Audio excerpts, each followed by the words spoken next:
तो दोस्तों फाइनली आज पंजाबी फिल्म इंडस्ट्री की आने वाली सबसे महंगी पंजाबी फिल्म यानी कि बंटी और बबली 2 के पहले सॉन्ग को लॉन्च किया जा चुका है पंजाबी में। तो भाई कैसा है ये पंजाबी सॉन्ग, चलिए समझने की कोशिश करते हैं इस छोटे से रिएक्शन के माध्यम से।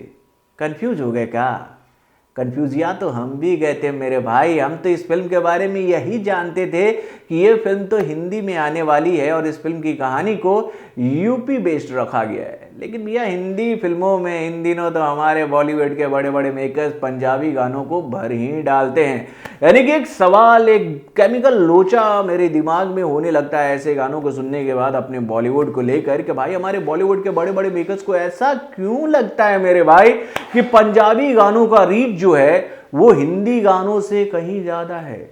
उनको ऐसा क्यों लगता है कि ऑडियंस हिंदी गाने सुनना नहीं पसंद करती है बल्कि ज्यादा पंजाबी गाने सुनना पसंद करती है। तो भाई चलिए समझने की कोशिश करते हैं बॉलीवुड के इस थ्योरी को।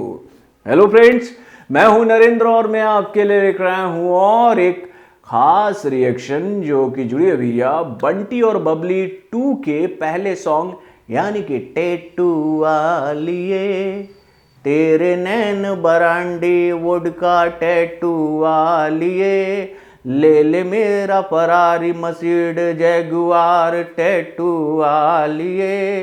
भाई मतलब कि एक सवाल दिमाग में उठता है कि जब भी हम कोई पंजाबी सॉन्ग सुनते हैं तो उसमें वुडका, वरांडी, विस्की, कॉकटेल, मॉकटेल और उसके बाद में जैगुआर, मर्सिडीज, फरारी, ये सारे शब्द क्यों इस्तेमाल किए जाते हैं। यानी कि जब आप 10-15 पंजाबी सॉन्ग सुन लोगे तो उसमें ये 4-5 कॉमन वर्ड आपको सुनने को मिलेंगे, वोडका, विस्की, वरांडी, मर्सिडीज, जैगुआर और उसके साथ फरारी है। समझ में नहीं आता भाई कि लिरिक्स जो लिखे जाते हैं वो इन्हीं शब्दों के इर्द गिर्द क्यों होते हैं।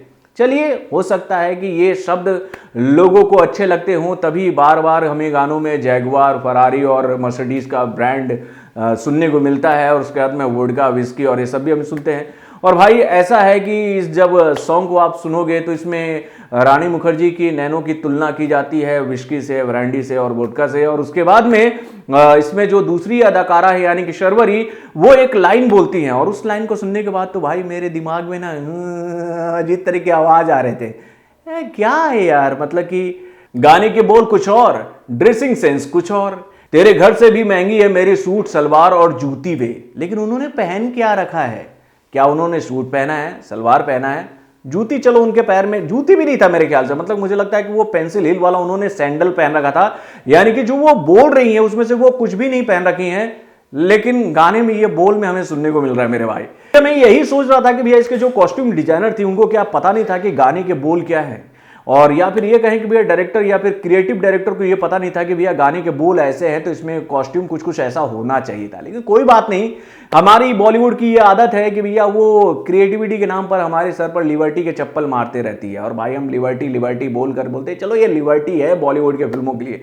चलिए लिबर्टी है भाई, बहुत बड़ा लिबर्टी है कि आप हिंदी फिल्मों में भी पंजाबी गानों को दिखा सकते हो ऑडियंस को और ऑडियंस एक्सेप्ट करती होगी। तभी तो भैया ये लोग बहुत ही धड़ल्ले से हिंदी फिल्मों में पंजाबी गाने डाल देते हैं। देखिए भैया ऐसा है कि जब भी मैं फिल्में देखता हूं या फिर मैं कुछ अगर अपना मैं थॉट आप लोगों के सामने रखूं कि भाई देखिए अगर आपकी फिल्म की कहानी अगर पंजाबी बेस्ड है या फिर पंजाबी प्लॉट को आप सामने लेकर आ रहे हो तो उसमें आप पंजाबी सॉन्ग को दिखा सकते हो अंतरा और मुखरा के माध्यम से। यानी कि भैया आपका अंतरा और मुखरा जो हो सॉन्ग का वो बेसिकली वो पंजाबी आप इस्तेमाल कर सकते हो, लेकिन उसमें थ्रू आउट हिंदी होना चाहिए। अगर आपकी फिल्म हिंदी में आ रही है तो भाई आप कॉम्बो करो, कॉम्बिनेशन करो कि भैया इस फिल्म की जो कहानी है वो पंजाबी बेस्ड है तो भैया इसमें हमें थोड़ा सा पंजाबी फील देना है।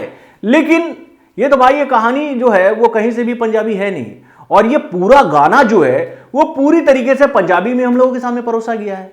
हाँ, तो सवाल तो उठता है मेरे भाई। लेकिन चलिए कोई बात नहीं, गाने की अगर हम बात करें तो भैया इस गाने को देखने के बाद मुझे याद आया जॉनी लीवर का एक चुटकुल्ला। बहुत पहले मैंने ये चुटकुला सुना था जॉनी लीवर के मुंह से, जिसमें जॉनी लीवर ये बात बोलते नजर आते हैं कि भैया जब माइकल जैक्सन एक शो करने के लिए मुंबई आए थे तो वो भी उस शो को देखने के लिए गए थे और वहां पर जब वो पहुंचे तो वो देखते हैं कि एक बूढ़े से अंकल बहुत ही नाच रहे हैं, बहुत ही नाच रहे हैं। वो उनके सामने जाते बोलता अरे चाचा कैसा लगा? तो बेटा लाइट बहुत अच्छा है। अरे चाचा गाना कैसा है? बेटा म्यूजिक अच्छा है। अरे चाचा गाना कैसा है? तो बेटा वही समझने की कोशिश कर रहा हूं बेटा, है वही समझने की कोशिश कर रहा हूं। यानी कि भैया इस सॉन्ग को जब लोग सुनेंगे तो भैया वो म्यूजिक, डांस, कॉस्ट्यूम, लोकेशन पर ही ज्यादा ध्यान देंगे। गाने के बोल समझने के लिए उन्हें समझना पड़ेगा पंजाबी लैंग्वेज को। गाने के बोल को समझने के लिए हमें अपने किसी पंजाबी दोस्त से बात करनी पड़ेगी कि भाई हमें बताओ कि भैया इस गाने में बोला क्या जा रहा है। तो भैया ऐसा है, चलो कोई बात नहीं, चलिए मैं आपको बता देता हूं कि भैया इस सॉन्ग को गाया किसने है, इसके म्यूजिक डायरेक्टर कौन है। तो दोस्तों इस गाने के म्यूजिक डायरेक्टर हैं शंकर एहसान लॉय और इस गाने के बोल को लिखा है अमिताभ भट्टाचार्य ने और इस गाने को गाया है नेहा कक्कर और प्रदीप सरन ने। तो दोस्तों आप अपने कमेंट के माध्यम से मुझे बताइएगा कि आपको यह गाना समझ में आया, अपने कमेंट के माध्यम से मुझे बताएगा। तो बॉलीवुड से जुड़े और भी कई सारे खबरों को जानने के लिए हमारे चैनल वारुण जैक्सन को लाइक सब्सक्राइब करना ना भूलिएगा और हमारे अपडेट्स को जानने के लिए बेल आइकन को जरूर दबाइएगा।